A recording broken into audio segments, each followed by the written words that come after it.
Hello, in this video we're going to be swapping out a 130 OLN or 130 rear hub and converting it to a 135. To do this you will need a longer spindle, so this one that should work for 100 and 130 is roughly just under 146 millimeters, which is roughly 5 millimeters longer than the one for the 7-speed. And the reason I want to do this, I have a set of wheels. This is 130. It's a little bit of a shame to remove the axle from this, but I kind of need a set of wheels, and so these are ideal to convert. And first thing that you will need to do is remove the lock nuts on the non-drive side and remove the old axle.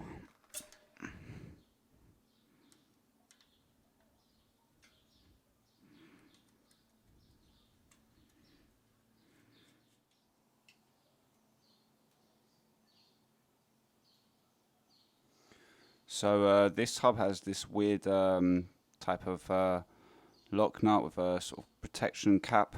We're going to keep that, and I'm going to replace it onto my new one. Now sometimes you might need to replace the actual cap here so that it works with the hub in the same way. On this example though, this is the longer axle. You'll see that the end is exactly the same. If you put it right here, you'll see that it's exactly the same spacing. So all we're going to need to really do is using the same spacers from the old hub. In fact, the main difference is this spacer right here compared to the old one, which doesn't really have the same length. You'll see there. So I'm going to put now the old the different weird cap, the spacer. What is it? This one. We're now going to transfer it onto our new spindle, and we're going to insert this back into the wheel. And by the way, that was the moment to clean your bearings. I've been too lazy to actually do it. I just put in some new grease. But we are now going to put the new axle in. I'm going to now put the special cap back onto, we'll screw it back on. Now I'm going to put the spacers from the old axle back on.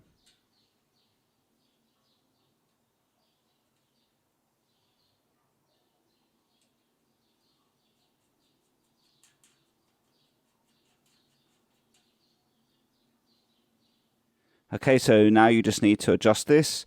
Now I've actually just adjusted this a little bit so that the axle was protruding a little bit less on this side, because I felt like it was not enough on the other side. And then after, I think we're going to need to redish the wheel. And of course measure to check that it's 135.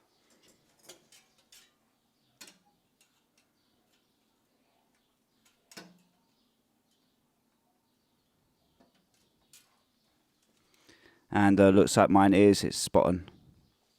So I've put this in a touring stand, but you can easily do this on your bike.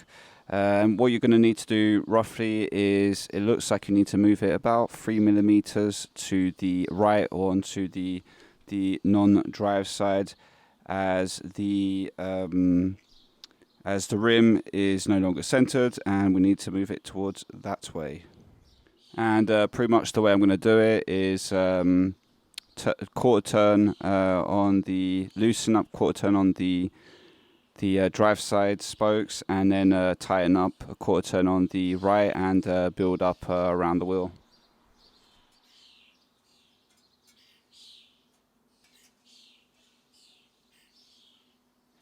There's obviously many ways of doing this, but if I'm honest, I just pretty much feel the tension of the spokes, and I look also at the distancing, and then I pretty much just guess how to move the wheel, and it tends to just happen.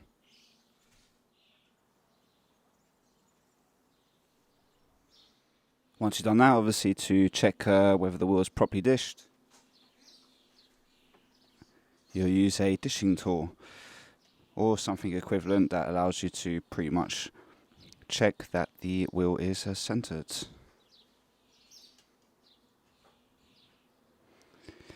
And that looks about right. Yeah. So anyway, thank you for listening. Any questions? I'm sure I can help. Obviously, it would have taken you a lot longer to do this in the on a bike instead of having a true truing stand, but that's quite an investment. Peace out.